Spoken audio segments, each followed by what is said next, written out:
Penyertaan modal pemerintah daerah investasi nanti pada BUMD atau yang lainnya, dan pembayaran pokok pinjaman dalam negeri, pemberian pinjaman daerah. Jurnal transaksi pembiayaan, contoh, diterima transaksi pembiayaan berupa utang jangka panjang dalam negeri. Maka dalam hal ini akan dijurnal. Kita akan mendapatkan kas sebesar X misalnya. Maka kita akan menjurnal LO pada saat pengakuan ketika kas diterima, yaitu kas di kasda pada utang jangka panjang. Karena ini melibatkan kas atau cash basis, jadi kita menjurnal di LRA, yaitu dengan estimasi perubahan sal pada penerimaan pembiayaan pinjaman dalam negeri. Paham ya teman-teman? Untuk jurnal transaksi aset dan investasi, ada transaksi investasi yaitu investasi jangka pendek.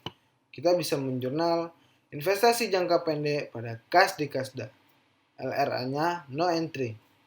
Investasi jangka panjang, maka kita akan menjurnal investasi jangka panjang pada kas di kasda. LRA-nya adalah pengeluaran pembiayaan pada estimasi perubahan sal. Teman-teman perlu mengingat bahwasanya pembiayaan adalah sesuatu yang diberi harus diterima kembali atau sesuatu yang didapat harus dikeluarkan kembali. Seperti itu ya teman-teman, definisi secara gampangnya. Sekarang terkait jurnal hasil investasi. Untuk menjurnal hasil investasi, kita perlu memperhatikan metode pencatatan yang dilakukan. Ketika kepemilikan di bawah 20%, kita menggunakan metode biaya atau metode cost. Ketika pemilikan di atas 30%, di atas 20%, maka kita akan menggunakan metode pencatatan ekuitas. Di dalam metode biaya, mencatat hasil investasi jangka panjang, ini bisa langsung kita catat sebagai piutang lainnya pada pendapatan hasil pengelolaan kekayaan daerah yang dipisahkan. Pada ini, LRA-nya tidak dijurnal. Catatan, piutang diakui pada jurnal finansial atau SAK. Selanjutnya, pada investi membagikan dividen tunai kepada pemerintah. Dalam hal ini adalah metode ekuitas, maka kita akan menjurnal kas di kasda pada piutang lainnya.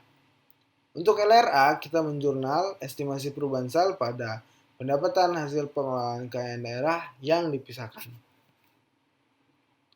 Selanjutnya adalah akuntansi utang PPKD.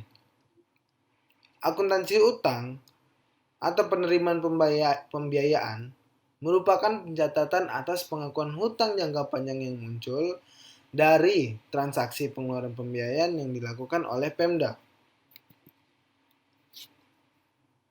Di sini ada metode ekuitas. Dengan metode ekuitas, keuntungan yang didapat pemerintah akan menambah jumlah investasi. Teman-teman, ini masih berhubungan dengan pembiayaan investasi tadi ya. Kalau metode ekuitas, maka ketika keuntungan bertambah, maka pemerintah pun mendapatkan bagian menambah jumlah investasi. Ketika dividen tunai dibagikan, maka hal itu akan mengurangi investasi, tapi tidak mengurangi proporsi dari investasi. Jurnal penarikan atau pelepasan investasi jangka pendek adalah kas di kasda pada investasi jangka pendek pada pendapatan bunga LO. LR-nya adalah estimasi perubahan sal pada pendapatan bunga. Investasi jangka panjang, jurnal adalah kas di kasda, surplus pelepasan investasi jangka panjang LO, investasi jangka panjang. Surplus ini adalah selisih antara kas di kasda yang diterima dengan nilai investasi jangka panjang. Dan dicatat juga di LRA, yaitu estimasi perubahan sal pada penerimaan pembiayaan. Kewajiban jangka pendek. Apabila terdapat belanja yang sudah menjadi kewajiban Pemda, namun belum dibayarkan hingga tahun akhir anggaran, akan menjadi kewajiban jangka pendek. Untuk menjurnalnya adalah beban pada utang beban. Jurnal LRA-nya tidak ada. Pada saat utang beban dibayar, baru kita menjurnal LO dan LRA. LO-nya adalah utang beban pada kas di Kasda. LR-nya adalah belanja pada estimasi perubahan sal. Kewajiban jangka panjang yaitu penarikan dan pembayaran utang jangka panjang merupakan transaksi pembiayaan. Pada saat penarikan penerbitan utang jangka panjang, kita menjurnal kas di Kasda pada utang jangka panjang untuk LR-nya estimasi perubahan sal pada penerimaan pembiayaan. Apabila terdapat beban bunga yang sudah menjadi kewajiban namun belum dibayar sampai tanggal akhir anggaran, jurnal yang dibuat adalah beban bunga pada utang bunga.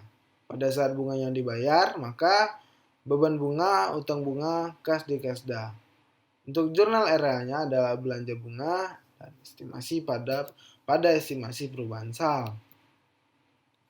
Beban bunga yang menjadi beban tahun berjalan. Ini ya teman-teman. Ini adalah beban bunga pada tahun berjalan.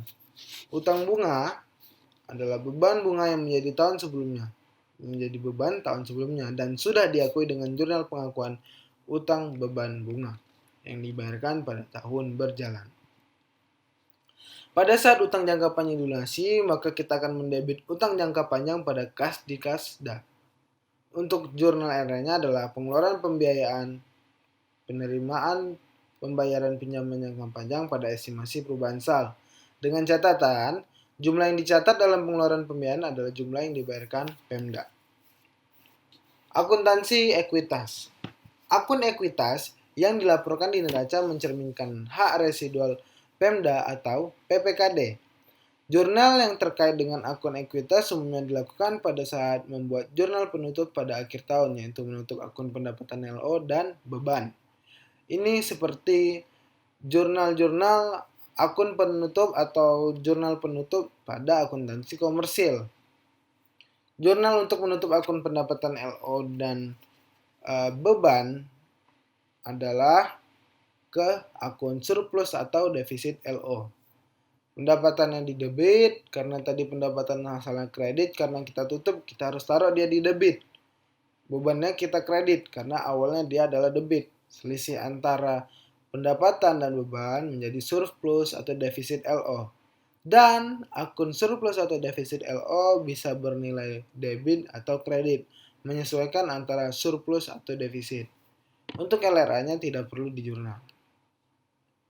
Untuk menutup akun surplus defisit LO, kita akan menutup ke akun ekuitas, yaitu ketika misalnya dia terdapat saldo debit surplus defisit LO-nya, maka akan kita tutup ke ekuitasnya dikreditkan. Dalam hal ini berarti terjadi surplus. Ketika terjadi defisit, maka kita akan mendebit akun ekuitas. Selanjutnya kita membahas tentang transaksi resiprokal. Yaitu jurnal ini dibuat untuk tujuan mencatat transaksi timbal balik antara PPKD selaku BUD dengan SKPD yang mencatat secara umum mencatat penerbitan SP2D dan penerimaan setoran SKPD. Jumlah ini hanya dibuat di subsistem akuntansi keuangan. Pada saat BUD menerbitkan SP2D, baik LS maupun UP, GU atau TU yang dibuat di dalam akuntansi PPKD adalah RK-SKPD, ditulis sesuai nama SKPD-nya, pada kas di Kasda. Pada saat BUD menerima setoran pendapatan dari SKPD, berdasarkan bukti perubahan nota rekening atau koran, maka akan dijurnal kas di Kasda pada RK-SKPD. Selanjutnya, pada saat BUD menerima setoran sisa dana, TU ataupun sisa UP, maka akan menjurnal kas di Kasda pada RK-SKPD. Jurnal penyesuaian atau koreksi. Jurnal koreksi kesalahan pendapatan LRA atau LO itu tidak akan terjadi transaksi koreksi. Maka dalam hal ini di dalam akuntansi PPKD tidak akan terjadi transaksi koreksi atas kesalahan pendapatan yang berulang atau sering terjadi. Misalnya terkait pemungutan pajak yang bersifat self-assessment. Koreksi atas kesalahan pada tahun lalu berjalan ketika kita pengembalian kelebihan pendapatan pada tahun terjadi. Jurnalnya adalah beban tak terduga pada kas di Kasda atau belanja tak terduga pada estimasi perubahan sal. Ini untuk koreksi atas kesalahan pada tahun lalu.